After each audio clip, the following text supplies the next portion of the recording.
Napadayo nga ako dito sa Dubai para dito sa unlimited seafood na to. Alam nyo ba na 50 dirhams lang, unlimited seafood na! Kaya sobrang ma-enjoy nyo to, guys. At dahil weekend, nandito na naman tayo sa Dubai para mag-food trip. Napadpad nga kami dito sa Howard Johnson, dito sa Bur Dubai, dito sa etc.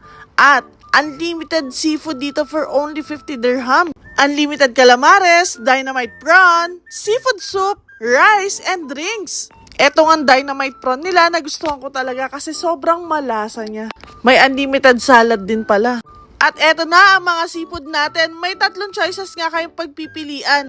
Meron nga sila nung Cajun sauce, lemon and herbs, at eto pinaka naging favorite ko, coconut milk with moringa. So tara na mangan! Para sa akin, honest review, super sulit ng seafood buffet nila dito. Ang daming option. Tsaka for me for me lang naman, masarap yung sauce nila, lalo na yung coconut milk with moringa. Sobrang affordable ng food, pero quality pa din. Lalo na ako, mahilig talaga ako sa seafood. And etong gata na to, yung moringa, nagustuhan ko talaga. May unlimited fruits din pala. Sulit na sulit guys, yung unlimited seafood dito sa etc. for only 50 dirhams. Kaya ano bang hinihintay nyo mga kabayan? Pumunta na kayo dito po sa location na to. And don't forget to follow them on social media. And guys, for only 99 dirhams, unlimited seafood plus beer. Kaya punta na!